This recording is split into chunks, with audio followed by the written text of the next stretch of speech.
all make mistakes. No matter how far, whoever you are, it's never too late. Do not despair, for you can repair. As long as there's light, you'll see through the night, you'll see through the night. Closer to Him, day by day. When I pray, closer to Him. When I learn, when I return. Imagine a world without seasons. Imagine a world without change. There never would be a good reason to ever look forward again. Good evening! How are you, my holy sisters and brothers? That's Yehuda Green singing his song, The Candle Still Burns, from his album, Land of Your Soul. How's everybody doing? Let's light up the darkness. Who is with us as we do another fascinating and replete page, a page replete with really amazing teachings here in Tractate Tinus. Pauline in Arkansas, Patrice in Utah, Stephen in New Hampshire, Paul in Chicago, Nancy in North Carolina, Stephen in Oklahoma, Jose in Miami Lakes, Yehuda in South Carolina, Bill in mid-Missouri, James in Indiana, Renee in Indiana, Gwen in Michigan, Melissa in Great Neck, Sharon in Lebanon, New Jersey, Christo in Lubbock. Hey, the sound is a little strange. When you switched off from the music to you, it has almost like a tinny, like you can hear it, but it's a little odd. You can hear it? I don't. Oh, yeah. Thank you. Sorry about that. I did not have the microphone in position. Thanks for coming over, Nina. Okay, where am I? Christo finally read the whole day before the broadcast almost caught back up with Daf Yomi. Woo! Paul in the Great Northwest, Belle in North Texas, PK in Colorado, Renee said weird sound. Sound is a bit hollow. Okay, thank God we fixed it. Shandora in the Bronx, Paul in Minneapolis. Bill, exactly, the comment that sums it up. Aha! Paula, thumbs up. Over there on the YouTube side. John in Sedona, Lynn in North Texas, Aoife in Ocala. Glad we got to the root of the problem. Okay, big page. So we better just jump right into it. There's a lot to cover. Here we go. And so I won't make the big pitch, but I will just mention we are in the annual campaign. If you love what we do, please help us share more Torah with more people. Donate.accidentaltalmudist.org is our campaign page. All donations are doubled thanks to our generous matchers. Okay, where are we holding? This is Daf Yud, page 10 here in Tractate Tinus, the 10th volume of the Talmud. We are in chapter 1 today, completing our discussion of Mishnah number 2, and opening and completing Mishnah number 3, and opening our discussion of Mishnah number 4. This tractate is all about the public fasts, which were decreed in ancient Israel by the sages in response to negative circumstances. Often that negative it's not that it happens so often, but when a public fast was decreed, it was often in response to a drought, a lack of rain. And so we've been discussing, well, when can we expect the rain? When should we be asking for rain? From when do we change our prayers from the summer season to the winter season, which in the Holy Land is the rainy season? From when do we begin to request, to mention that God is the one who provides rain, and then to specifically ask for rain? Those are two different days on the calendar, as we will be discussing shortly. So we picked this up at the top of the A side of page 10. What's been going on in the discussion that we actually didn't read the last few paragraphs of yesterday's page 9, because we had a triple key daf. There was so much to cover yesterday. But at any rate, the sages left off on the previous page discussing basically where does rain come from, right? Sort of on a kind of scriptural, spiritual level, where does the rain come from? And on a more observational level, right? They didn't have the same kind of scientific instruments available to them in the ancient times that we have now, but they were able to observe the cycle, right, of hot days, and then rain comes and it cools, etc. And they actually understood evaporation pretty well. But they had a debate at the end of yesterday's page between Rabbi Eliezer and Rabbi Yehoshua about really what is the source of water when we get big rain, right? Not just a drizzle, but when the big rain comes that waters the earth and provides the water that's needed for all the food to grow. Where does it come from? Rabbi Eliezer says that all drink from the waters of the ocean, right? That the waters of the earth are stored in the oceans, and they, evaporate and come up and become clouds and rain on the land. Rabbi Eliezer had it just right, at least in terms of our modern scientific understanding. Rabbi Yehoshua disagreed, and he said that he sees that these clouds form, but the clouds sort of go up high, and then they are fed by the upper waters, the waters of heaven. And so this is a much more spiritual, kind of mystical type of understanding of where the rain comes from. And while, we have a much keener sense scientifically of where water comes from, the idea that, that the water cycle of the earth is managed by heaven, and that particularly in a place like Israel, which at the time of the ancient Israelite kingdom was living at a much loftier spiritual level than we can even imagine now when the temple was standing. And as the Torah tells us, yes, the behavior of the residents of Israel did affect their behavior, affected how much rain they received. And so in that kind of a setup, it would make more sense that, how much rain is actually how much water is going to enter the clouds to then be allowed to drop down as rain, that it would be tied to the upper waters. The upper waters we're talking about in the 6 days of creation at the beginning of Genesis, right? There were the upper waters and the lower waters. The lower waters are the waters of the ocean. The upper waters are these waters in heaven above the sky. And if we think of that as spiritual water, then we understand, sure, there is this upper world, not physically above us somewhere in space, but spiritually above us at a higher level, closer to heaven, the heavenly realm, than we are able to perceive while we're living here in the physical material realm. Okay, so we pick it up that the sages taught in a Baraisa, Israel was created first, and the rest of the entire world was created afterward, as it is stated, Proverbs 8:26, while as yet he, meaning God, had not made the land nor the fields.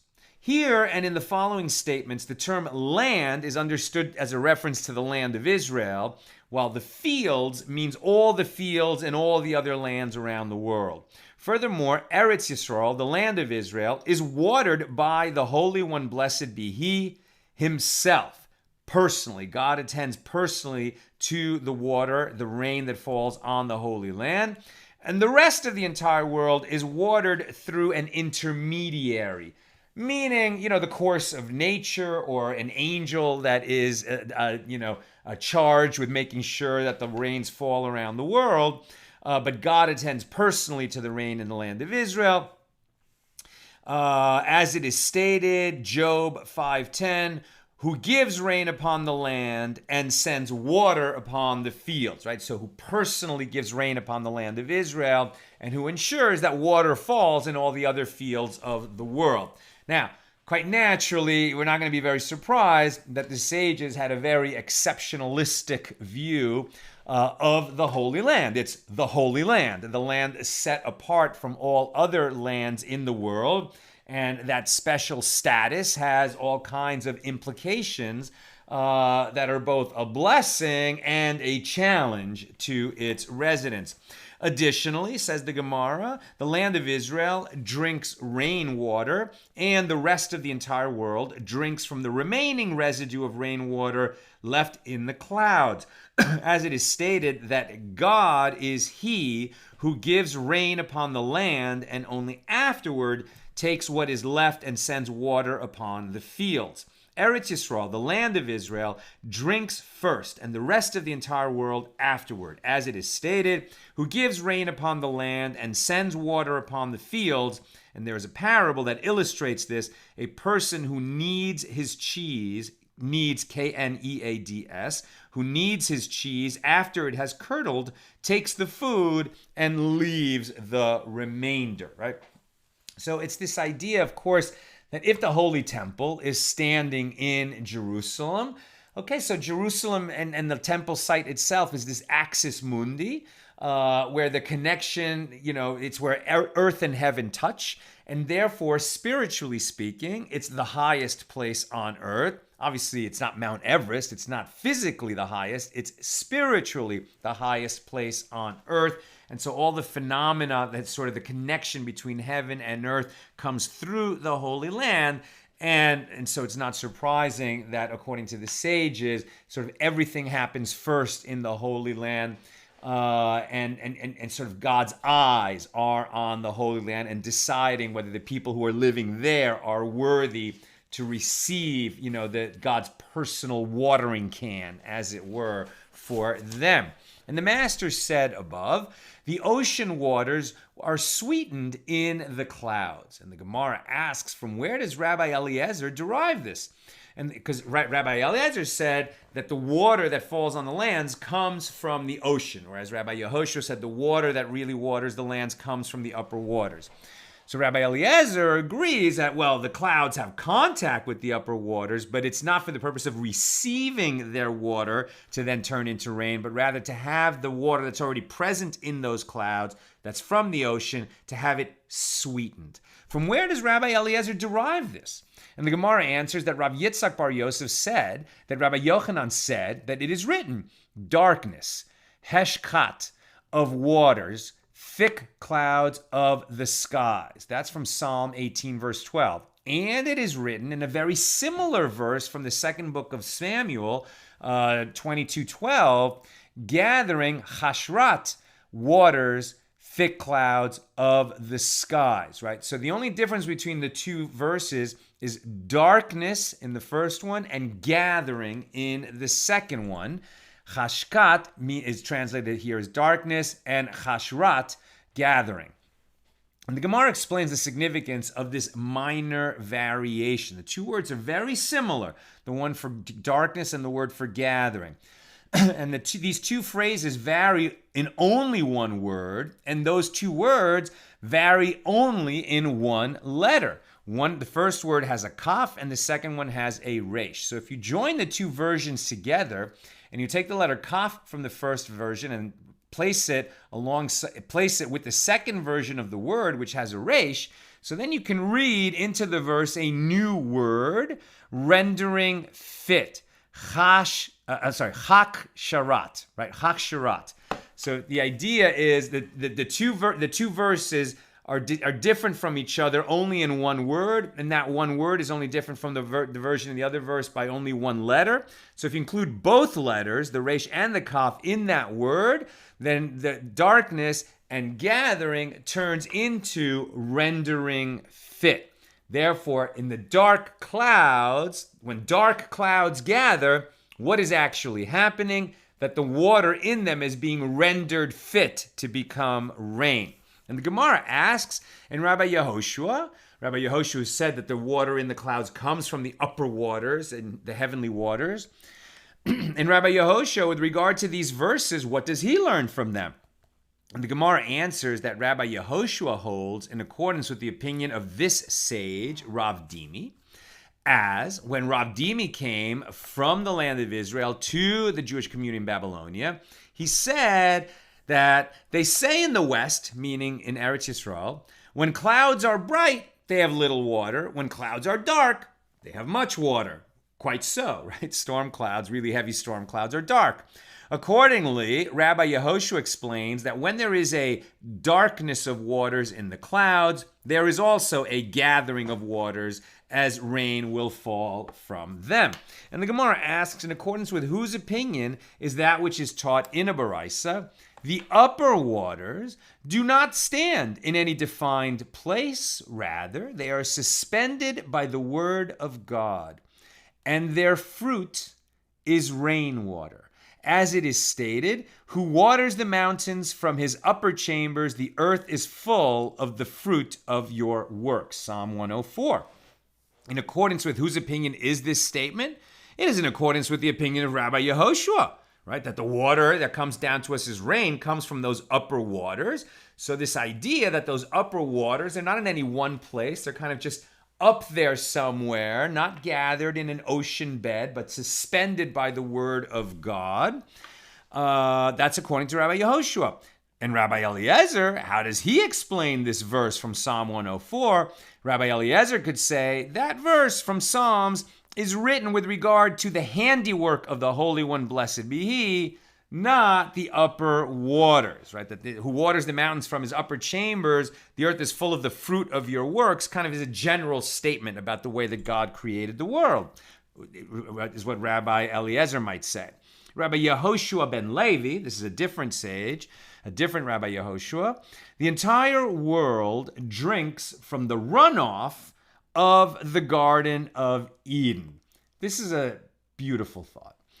As it is stated, and the river went out of Eden to water the garden. And it was taught in a Baraisa, from the runoff of a base core, which is a field in which a core, it's a volume of seed, can be planted, which is approximately 75,000 square cubits, a field in which half a sah of seed can be sown, i.e. 1/60th the size of a base core, can be watered. In other words, if the runoff from a base core is sufficient for a field that is 1/60th of its size, it can be inferred that the rest of the world is 1/60th the size of the Garden of Eden, right? So if you had a field that was a certain size and you water it, right, or rain waters it, or irrigation waters it, and then eventually water will run off that field, but not so much. So with the runoff, how big a field could you water and grow crops there? A field that is 1/60th the size of the original field. So from the fact that there's a river that flows from Eden, right, which is paradise, into the Garden of Eden, which is kind of like a lower level place, right? The Garden of Eden, the kind of earthly paradise that Adam and Eve were invited to live in, and then lost their privilege to live there. That Garden of Eden is watered by a river that is the runoff of the water coming from Eden. Therefore, the Garden of Eden is 1/60th the size of Eden. And the sages taught in a Baraisa, the area of the land of Egypt is 400 parasangs by 400 parasangs. And this is 1/60th the size of Cush. Cush was a region in Africa, in northern Africa. And Cush itself is 1/60th the size of the rest of the world. And the world is 1/60th the size of the Garden of Eden. The Garden of Eden is 1/60th of Eden. And Eden is 1/60th of Gehenna. So Eden is sort of paradise, right? The kind of place where the righteous people end up in. And that is 1/60th the size of Gehenna. So it seems like there's a lot more room up there for the people who need spiritual refinement before they can enter Eden, or who never make it to Eden. Okay, enough said about that. And you will find that the entire world is like a pot cover for Gehenna. Right? Gehenna is this huge, vast place, and the world that we know is just like a very small, pot cover, like a big, deep pot. And some say Gehenna has no measure. The place, where the wicked go to be punished, some temporarily just to be refined, which most people will need. and some permanently to suffer some kind of, eternal damnation, which is a very small number of people, right, that are that wicked, as we've seen before, and we'll read again late in our journey through the Talmud. It gets referred to several times. We've already encountered this teaching a bunch of times, but it'll be studied in more detail in Tractate Sanhedrin near the end of our Daf Yomi journey. At any rate, and some say Gehenna has no measure. Not necessarily because there's so many people that populate Gehenna, but I guess they just need a lot of space for whatever goes on there. And some say that Eden has no measure. Rabbi Oshaya said, what is the meaning of that which is written about Babylonia? You who dwells on many waters, abundant in storehouses. Jeremiah 51:13. What caused Babylonia to have storehouses full of grain? You must say that it is due to the fact that it resides on many waters, the Tigris and Euphrates rivers, which render its land easy to irrigate. And similarly, Rav said, Babylonia is wealthy since it can grow crops for harvest even without rain. And Abaye said, we hold that it is better for a land to be swampy like Babylonia and not dry, as crops in Babylonia grow all year. Right? So when God directed the Jewish people leaving Egypt to the promised land and said, here's your Torah, here's the Torah, and if you live according to the precepts of Torah, then I will send the rain in its proper time, the early rain, the late rain. You'll gather in your grain, your wine, your oil, and you will eat and be satisfied. But if you turn away, if your heart is deceived, if you serve other gods, then God's anger will blaze at you and he will restrain the heavens. There will be no rain. And eventually you'll be forced out of that good land. So that idea that according to our behavior, so is the rain, was specific to the land of Israel. Now, if you're going to live elsewhere, not in Israel, better you should live in a place where the crops are regularly watered and you're not going to fear whenever the rains are late and that people could starve. You should live in a place where starvation is not such a threat. Better to live in a rich place like Babylonia, where the Tigris and Euphrates rivers are always bringing water and they can count on having food. That concludes our discussion of Mishnah number 2 here in chapter 1. Mishnah 3. On the third day of the month of Mar Cheshvan, one starts to request rain by inserting the phrase Tal umatar, right? Vebracha, right? Tal umatar vebracha. Let's just get it in front of me. So what he's talking about is that in the 9th blessing of the Amidah, of the standing prayer that we say 3 times a day, at least during weekdays, is where we insert these supplications to God. On Shabbos, we don't ask for these things, and neither on holidays. But on a normal day, when we pray 3 times a day, that's starting at a certain date, right, in the winter, or as winter is approaching, we change the language of the 9th blessing. We already discussed in the first 2 Mishnahs, from when and until when we change the 2nd blessing to mention that God is the one who causes the wind to blow and the rain to fall. Now, that's not a request, right? We're just saying that God is the all-powerful who causes the wind to blow and the rain to fall. And we start saying that on Hoshana Rabbah, right? So on Shmini Atzeret, on the 8th day after Sukkot has begun, during the holiday of Shmini Atzeret. But to actually request that God give us rain, we wait. We don't say that right away when we start to mention that God is the one who causes the rain. For one thing, we don't want rain during Sukkot, and we don't want rain until the people who've come to Jerusalem for the Sukkot holiday have had an opportunity to get back home. And so we delay the request for rain until it is really and specifically needed when the rainy season begins. So when do we start asking? In the land of Israel, on the 7th of the month of Cheshvan, which is the next month after Tishrei, after the month that contains Sukkot. And outside the land of Israel is what we're going to be discussing very soon, and that's quite interesting. So on the 3rd of the month of Mar Cheshvan, one starts to request rain by inserting the phrase right? So in that ninth blessing where we say, and I'll just read it in Hebrew, and since I'm teaching it, I will read it as it's written. Barech aleinu Adonai Eloheinu es hashana azosves kol minei sevuasa letova sein tal umater livracha. Right? Bless for us, Lord our God, this year and all the varieties of its produce for good, and bestow, in the summer we say, and bestow blessing upon the face of the earth. And after this date comes, which is basically outside of the land of Israel, December 4th or 5th on the Gregorian calendar.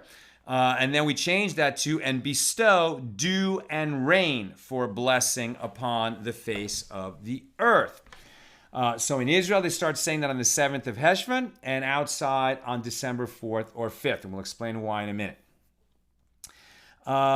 So, according to the Mishnah, on the 3rd of the month of Mar Cheshvan, we start to request rain by changing this phrase, and give dew and rain, in the blessing of the years, the ninth blessing of the Amidah. Rabban Gamliel says one starts to request rain on the 7th of Mar Cheshvan, the month of Cheshvan, which is 15 days after the festival of Sukkot.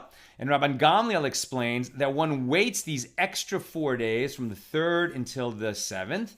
Why? So that the last pilgrim of the Jewish people who traveled to Jerusalem on foot for the festival of Sukkot can reach the Euphrates River without being inconvenienced by rain on his journey home. That's Mishnah number 3.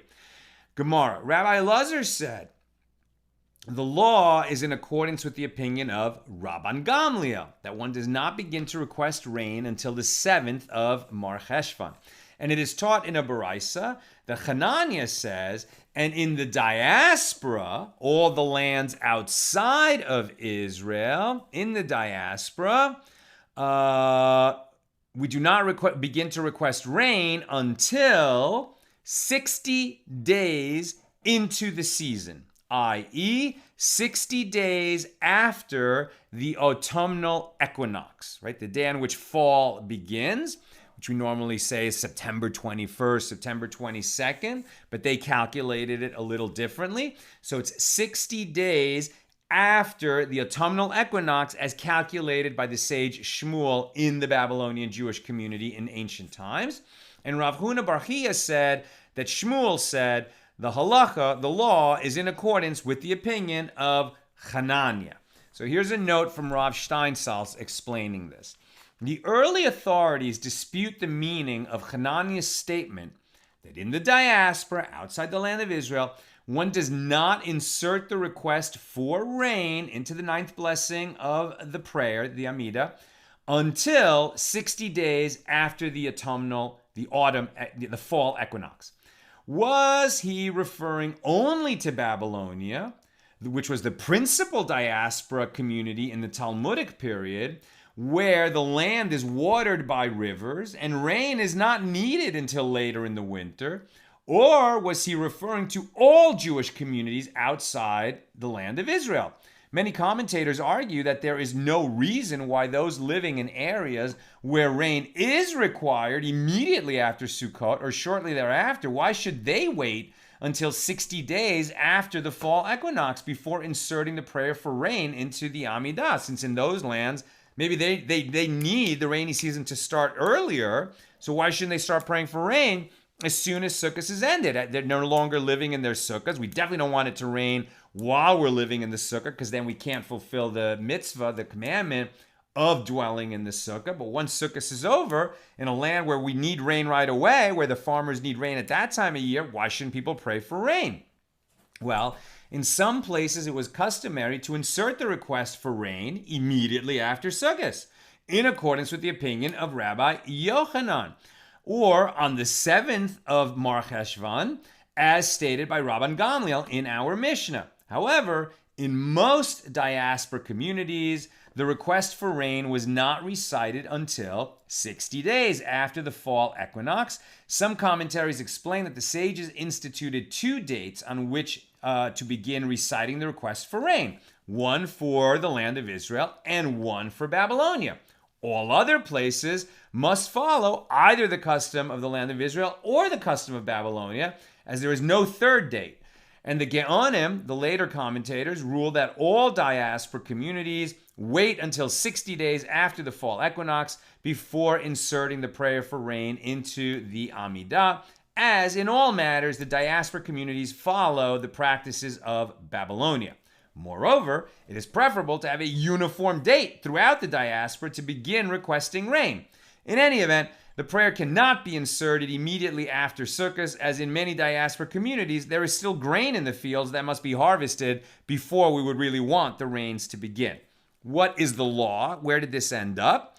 Those who live outside the land of Israel begin to insert the request for rain in the ninth blessing of the Amidah on the night of the 60th day after the fall equinox. For this purpose, the equinox is determined by the calculations of the Amora, the sage of the Talmud, of the Gemara, named Shmuel, following the tradition of the Geonim.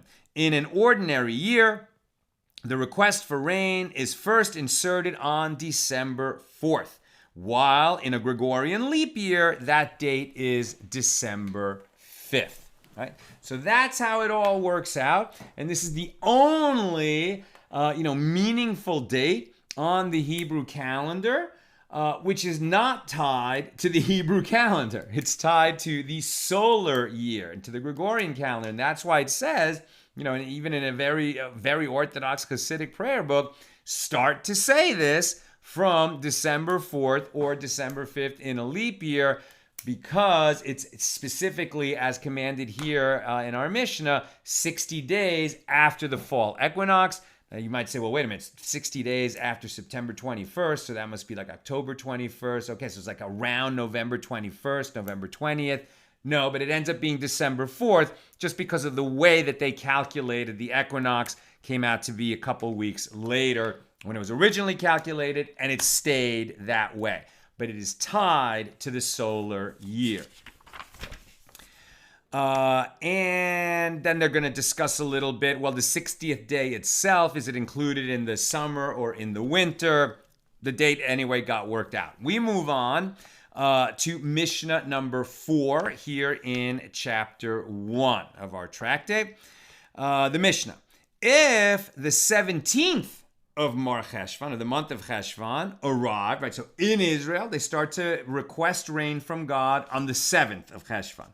If the rains haven't started by the 17th, which is 10 days later, individuals, and so if the 17th of Mar Cheshvan has arrived and rain has not fallen, individuals, but not the entire community, begin to fast 3 fasts for rain. How are these fasts conducted? As the fast begins in the morning, one may eat and drink after dark, and one is permitted during the days of the fasts themselves to engage in the performance of work, in bathing and smearing oil on one's body and wearing shoes, and in conjugal relations. If the new moon of Kislev, meaning the new month of Kislev, the next month, the month we're in now, arrived and rain has still not fallen, then the court decrees 3 fasts on the entire community. Similarly, similar to the individual fasts, everyone may eat and drink after dark, and they are permitted to engage in the performance of work, in bathing and smearing one's body with oil, and in wearing shoes, and in conjugal relations. In other words, these fasts, which are in the beginning just individuals fasting because the rain is late. We hope that the rain will come as soon as we start asking for it on the 7th of Cheshvan. That's when the rainy season really begins in Israel. 10 days later, the rain hasn't come. We're a little nervous. So individuals begin to fast. And if the rain still hasn't come, right, 12 or 13 days after that, when the month of Kislev begins, then the court says, the rain is definitely late. Our behavior is suspect. The whole community needs to undertake a fast or a series of fasts. These are minor fasts, meaning it's not a 25-hour fast like Yom Kippur, but rather a sun up to sundown fast during actual daylight hours. And we can still work, and we can do these other activities which we're not allowed to do during a major fast like Yom Kippur or Tisha B'Av. Okay, that's the Mishnah, Mishnah number 4. Now the Gemara. And the Gemara asks, who are these individuals? Who are these individuals that begin to fast early as soon as there's a possibility that we're in a drought? Who are these individuals? And Rav Huna said, this is referring to the sages, who are held to a higher standard, and they are expected to undertake fasts even when ordinary people do not. And Rav Huna further said, the individuals who fast the 3 fasts, sometimes they start just to fast on one day and see what will happen. Other times they undertake immediately to do a series of fasts. And how do they do that? They fast on a Monday, and then the Thursday, and then the following Monday.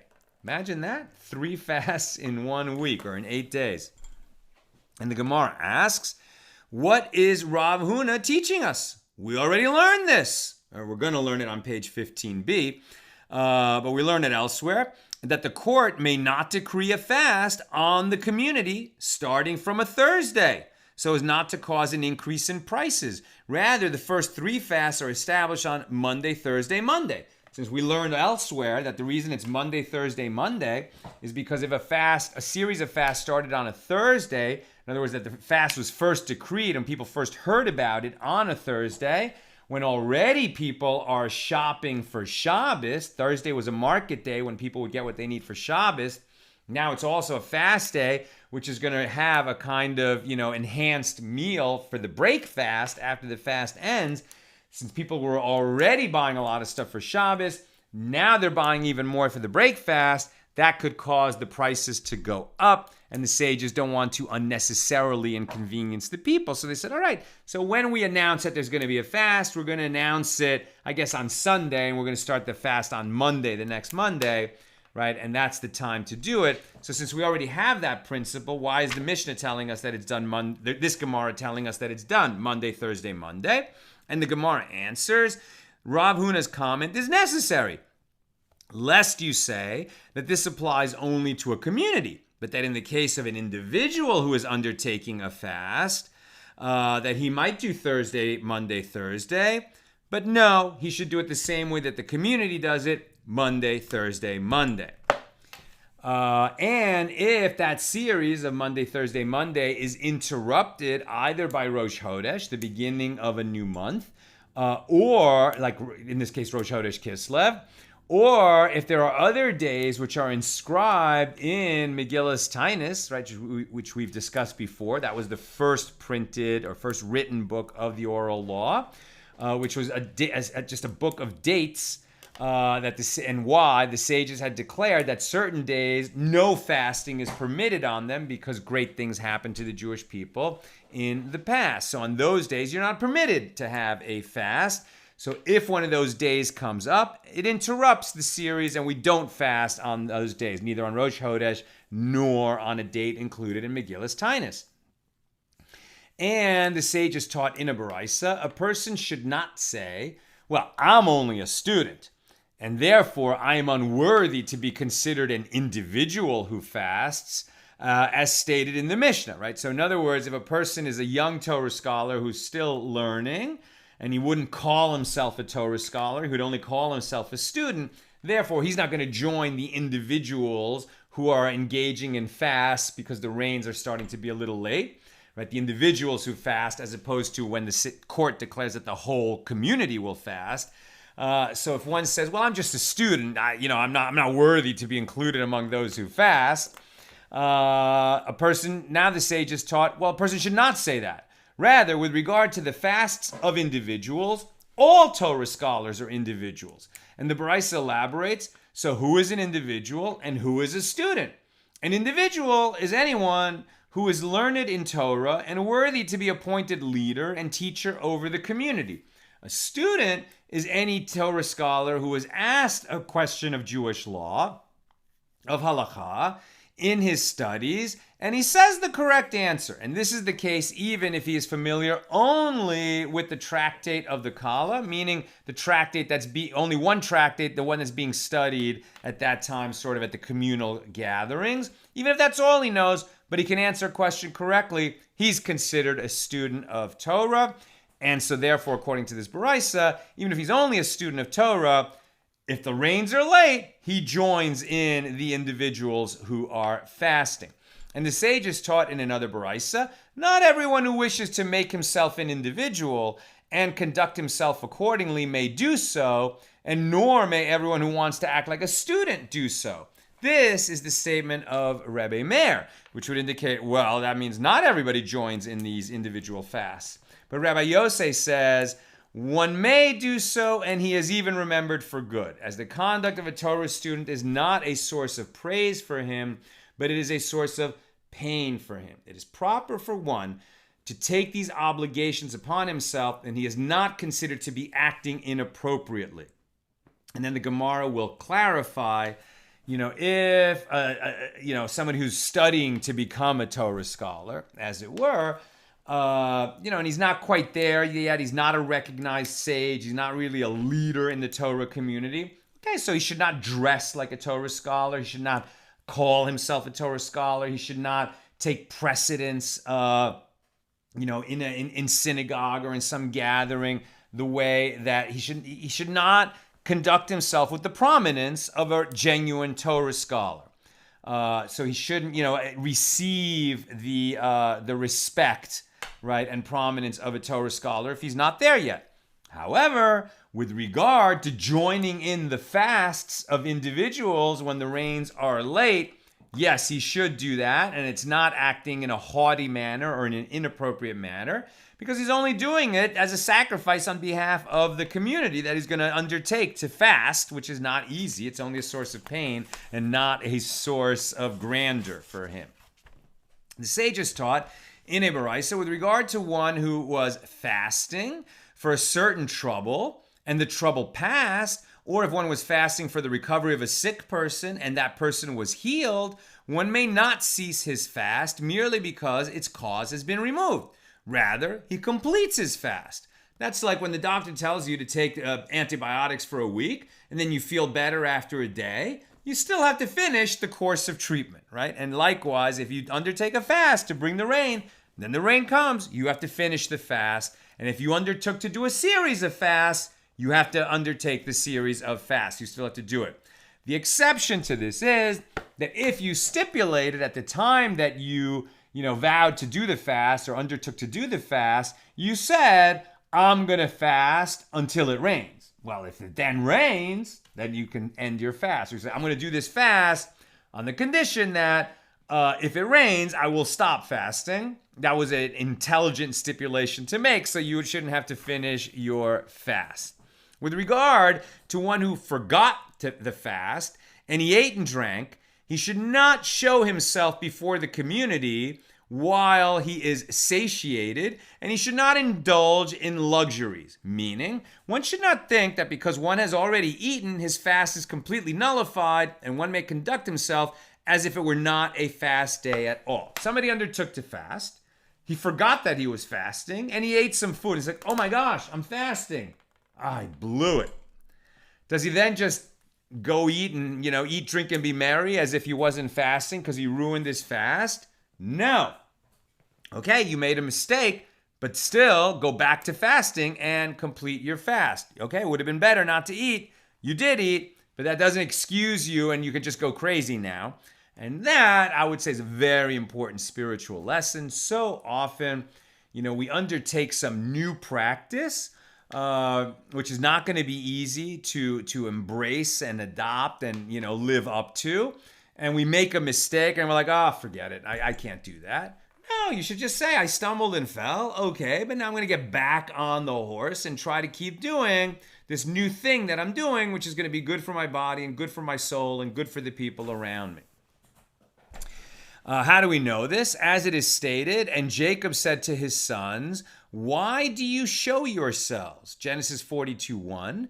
Jacob said to his sons, do not show yourselves when you are satiated, not before the members of the house of Esau, nor before those of Ishmael, so that they not be jealous of you as they suffer from hunger. And this teaches that one should not show that he is full when others are hungry. Right, so they first of all, they received food when they went to Joseph in Egypt, so they had more food. And also they were wealthy to begin with, so they had more food than some of the people surrounding them.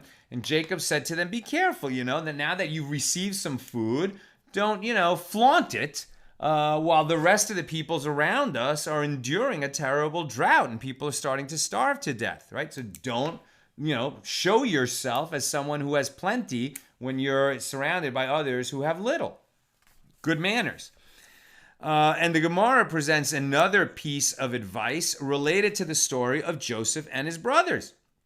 And Joseph said to them, see that you not fall out by the way. Now that we brought up the story of Joseph and his brothers, very apropos, since this week's Torah portion is about Joseph and his brothers. No accidents, right? This fell out very nicely for us.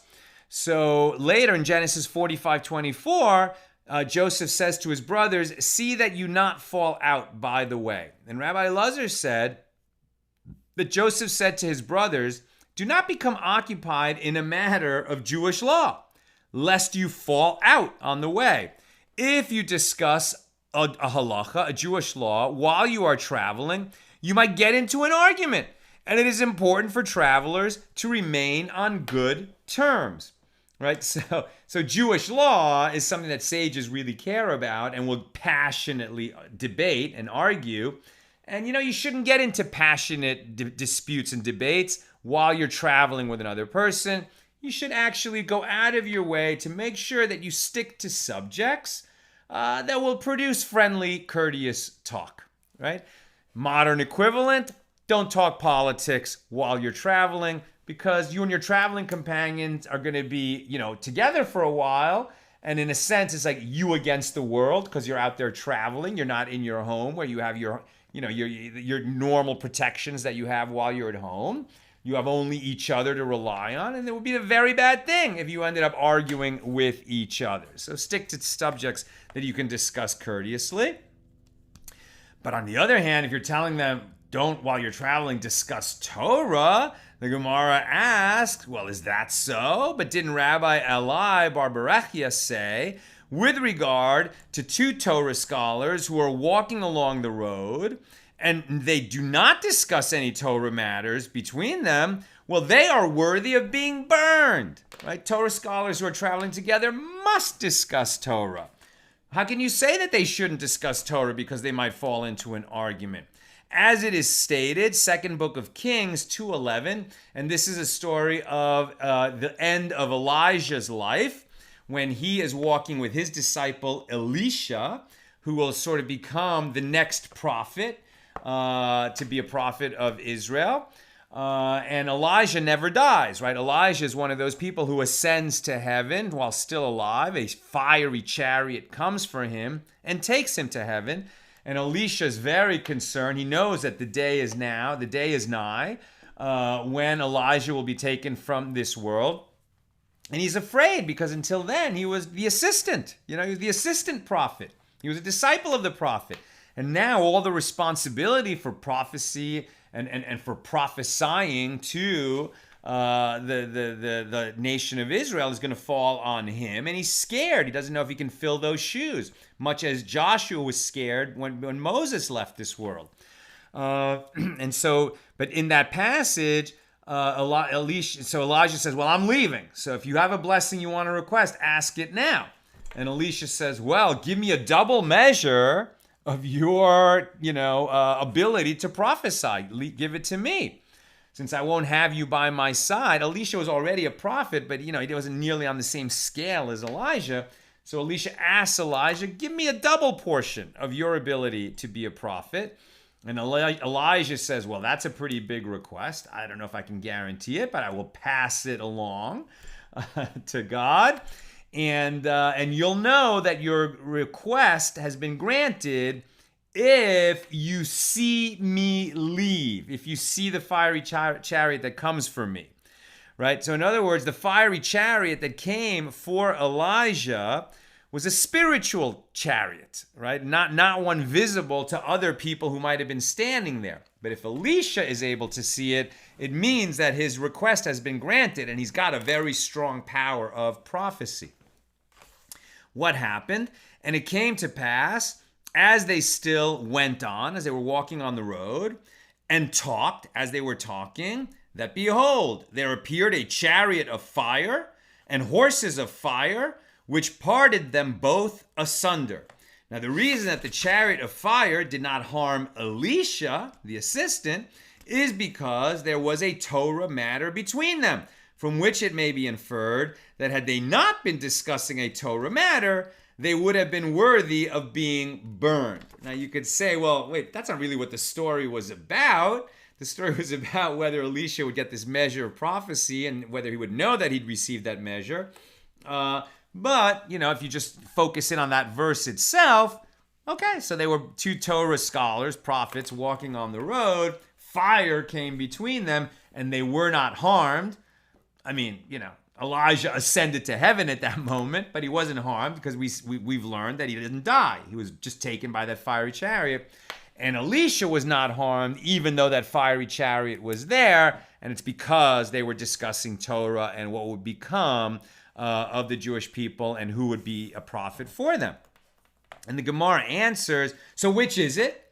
That Torah scholars should discuss Torah, even though they might get into arguments, or they should not discuss Torah. They should not discuss Torah because they might get into arguments, or they should discuss Torah because when two Torah scholars walk together, they must discuss Torah. And the Gemara answers, this is not difficult. This opinion of Rabbi Eli bar Barachia, and I'm almost done, so get your questions and comments in. This opinion of Rabbi Eli bar Barachia is referring to studying by rote. In other words, reviewing material that one has already learned, which is permitted and even appropriate while traveling. Whereas that opinion of Rabbi Elazar is referring to examining a halacha, a Jewish law, in depth, in which case it is likely that the scholars will come into conflict. So they should review things that they already know, but they shouldn't get into an in-depth study that might lead them to get into argument and dispute. It is taught in a Baraisa that Joseph said to his brothers, do not take long strides and bring the sun into the city, i.e., you should enter the city to spend the night before the sun has set. That's a general cautionary note that when you're traveling, right, in the old days, traveling meant walking. Anywhere you were going was a multi-day trip that you walked. Maybe you had a donkey to ride. Maybe you had a horse to ride. Maybe you even had a wagon to be pulled by horses, but that's about as fast as you could go. And so it was a multi-day trip to go anywhere. But you shouldn't travel at night. Make sure that you reach the city where you're going to sleep while it is still daytime. But even though you're going to move as fast as you can to get there by daytime, don't take long strides, right? In other words, make a purposeful pace when you are traveling. Why should you not take long strides? Do not take long strides, as the master said. A long stride takes away 1/500th of a person's eyesight, and this loss is not worth the time saved. And the Gemara further explains, and bring the sun into the city. This is in accordance with the statement of Rabbi Yehuda, that Rabbi Yehuda said, that Rav said, as Rabbi Yehuda said, that Rav said, a person should always leave the place where he has spent the night with it is good, Genesis 1:4, meaning after sunrise, as the Torah uses the expression, it is good with regard to the creation of light, right? It is good to travel when it is good, meaning that there is light. And likewise, when one comes to an unfamiliar city, he should enter with it is good before sunset, as it is stated, as soon as the morning was light, the men were sent away, at Genesis 44:3. So good rules. Go at a deliberate pace. Don't rush when you're traveling from one place to another. That can actually harm your eyesight. And travel while it is daylight. Obviously, that doesn't apply to, there's no Torah rule or Talmud rule against taking red-eye flights. This is from the times when you were walking along the road to get anywhere. All right, let's go to questions and comments.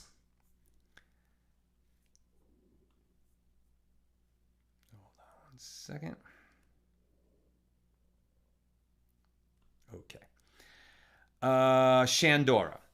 So they really weren't far off. The same water that runs through us is the water that ran through the dinosaurs. And the garden wouldn't be that far either. And for most of this, they're both right.